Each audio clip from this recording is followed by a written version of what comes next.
So I realise we are more than halfway through 2019, but 2018 movies, I actually really enjoyed 2018 movies. A lot of them were really good. There was some really bad movies, but the good movies. I kind of wanted to give my top 10 favourite movies of last year, even though I know we're closer to the top 10 2019 movie list than we are to the 2018 movie list. But I just thought, what the hell? So I'm going to start by giving my number 10. Now, putting Aquaman at number 10, I didn't really find that hard because even though it is a really, it's a cheesy movie, it is extremely enjoyable, with the action sequences being really good. Jason Momoa as Aquaman being probably the best kind of casting if you want to go down this road as a kind of a dirtier kind of Aquaman.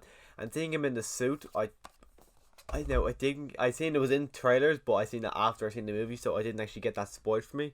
So I was just, it was actually really cool to see him in that suit, and I really didn't expect we ever see Jason Momoa in that kind of suit. I thought we'd only see him in a darker kind of suit. So seeing him this, really enjoyed.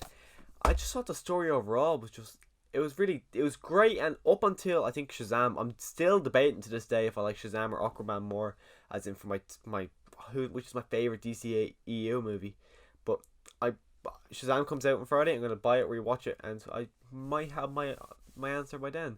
I'm not 100% sure, but Aquaman, brilliant movie. If you haven't seen it, definitely recommend it.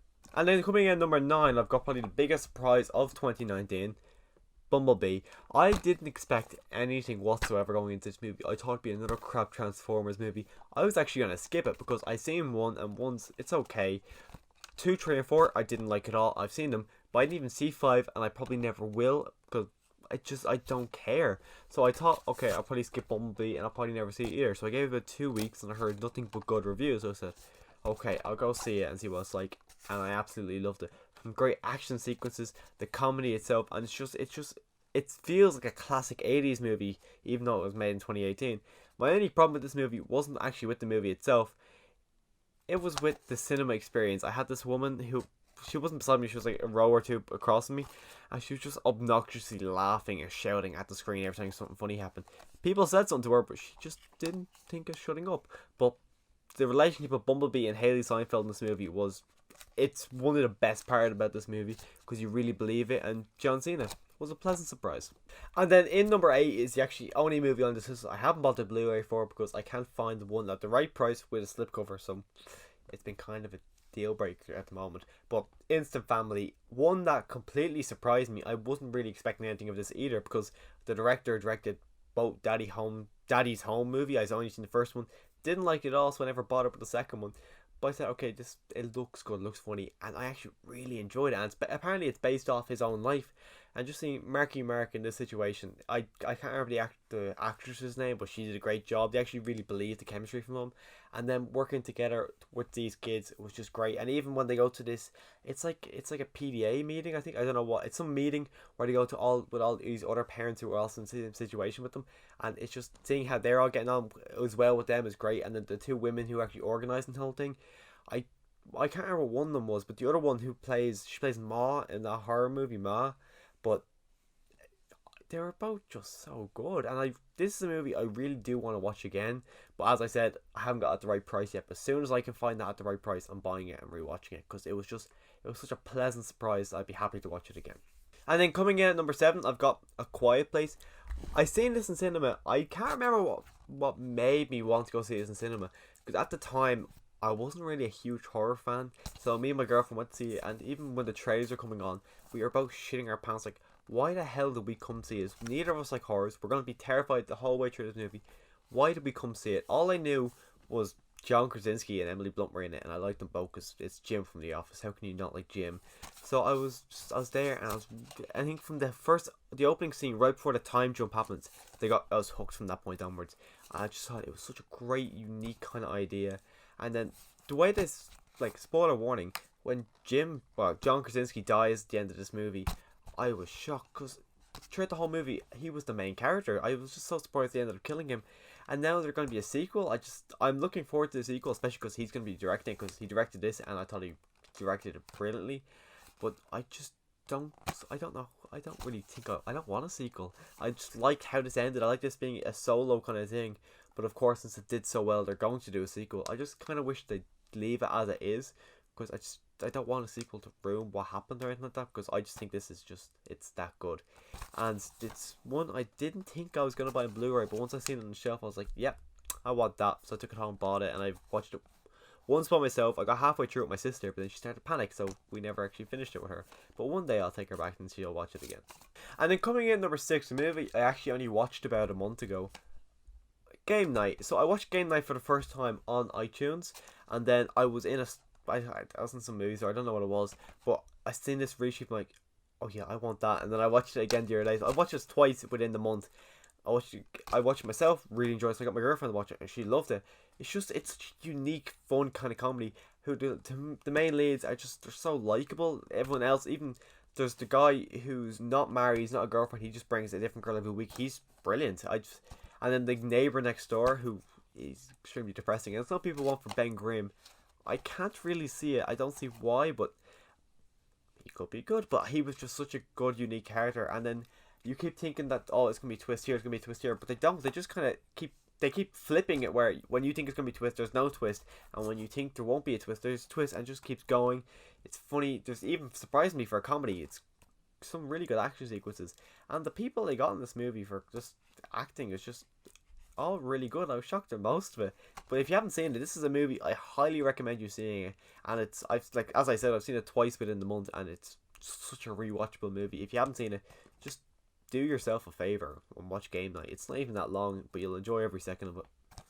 So when it comes to this movie, I actually had a hard time debating whether or not I wanted to have Game Night here or Into the Spider-Verse. Now, Into the Spider-Verse is such an amazing animated movie with just unique certain ways they animated the movie, where it won an Oscar, which makes complete sense. I love how WreckIt Ralph thought he was going to win it, so Disney printed all these stickers saying Oscar winner, even though Into the Spider-Verse won. Because I'd be baffled if this didn't win, because it's just a good story. All the characters are great. Even the villain, I think the villain is kind of weak, but the only reason he becomes better is because of the Daredevil series coming out, nearly season 3 coming out, I think like 2 months before this. So having that character being the exact same villain it is, I think it helped him become a lot more likable for me anyways. But I don't know if that's the same for everyone. But even just Spider-Gwen didn't think I'd ever want her. Spider-Ham, which I thought in the trailer, like, that looks so stupid. It was one of the funniest parts of it. And it's just, this was the same for me as the way Bumblebee was. I didn't know what to expect. I didn't have much expectations, but they blew it out of the water. They're doing a sequel. I'm happy they're doing a sequel, because I take loads of these. People are saying they want live action. I don't think this would work live action at all. It's just, it's made for animation. I don't think a live action would work. Maybe if they have a scene in the next one where they're jumping between universes, and they end up hopping in Tobey Maguire's, Andrew Garfield's, or even the MCU universe. I just, even for like a split second when these all become live action, or even if they just stay animated, I just don't think this kind of movie would work fully in live action. So when it comes to Mission Impossible Fallout, this was the first actually movie in the franchise I had seen in the cinema. When this movie was coming out, I bought the 5 movie box set, and I kind of binged them all leading up to this.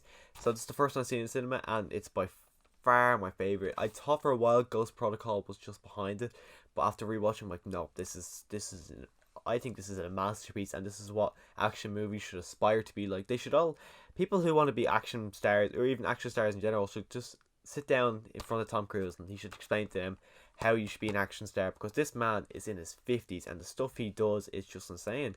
Stuff he does in his 50s, I wouldn't do now, and I'm not even 20 yet. So seeing him, like, he's jumping from roof to roof. I love how at the start of the movie, when they're showing all the action sequences, they literally show the scene where he breaks his leg, and you're like, oh bloody hell. It's just the stuff this man does in action movies. The story itself is great. I love how even people don't like it. The director came back from the one before it, so it feels like tonal, and it's the first time a story plotline is actually carried on from one, where you have the villain from the one before comes back, and of course the most famous scene in all the Mission Impossible movies, when he's rock climbing at the start of Mission Impossible 2, that comes back and helps him win the battle in the end. And Henry Cavill is a surprisingly great addition to this universe. I'd much rather see him in more of these than as Superman. He's good as Superman, but I just thought he was that good in this. I'd rather see him slap that mustache back on and come back from Mission Impossible. And another surprise from 2018, A Star Is Born. I feel like 2018 is just full of loads of pleasant surprises, because this movie, I didn't know what it was. My uncle kept saying to me, "You should go see this. Go see this. Go see this. Go to see this." I was like, I just kept saying, "Okay, okay." But then Molly, my girlfriend, she wanted to go see Bohemian Rhapsody.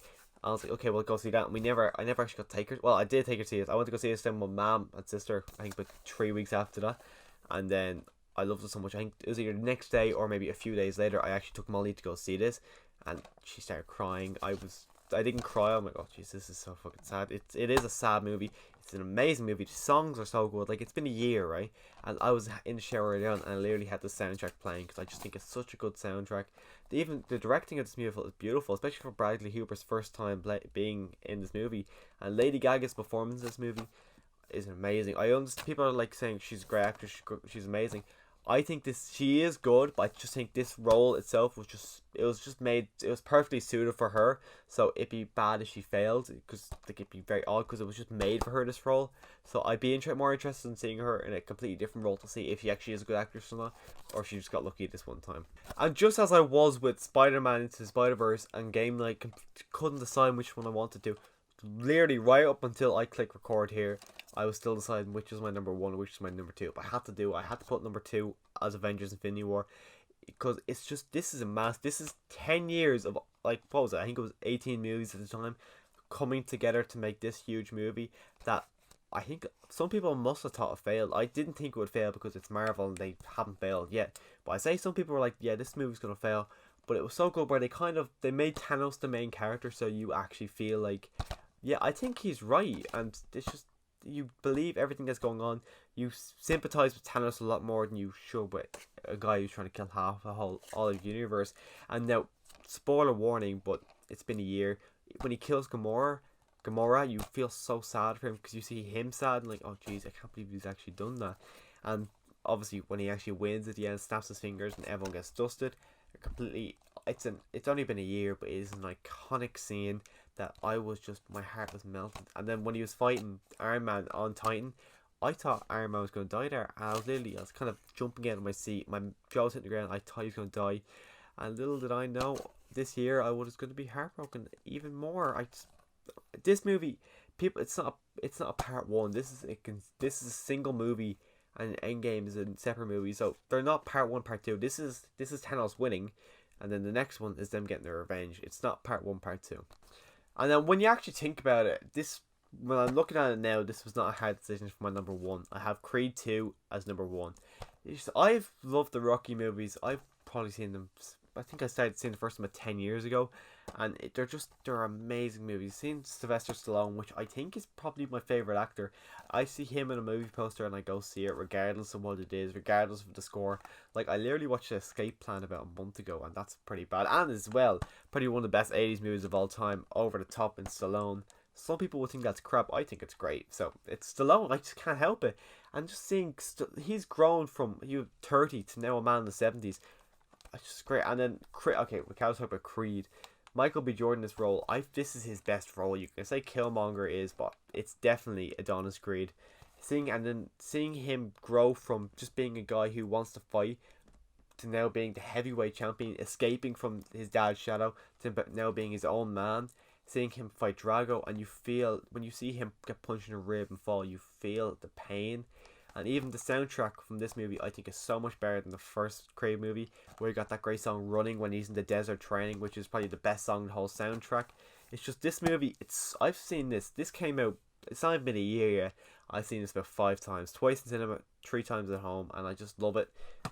First day pick up, beautiful 4K, and this steelbook is so nice. I absolutely love it. There's been no rumors about a Creed 3. I'm not that sure if I want one, but I heard there's rumors about Rocky 7, and I don't know. I think Stallone is a bit crazy at this stage, because I don't know how he's going to do a Rocky 7, because no one's going to believe a man in his age getting into the ring.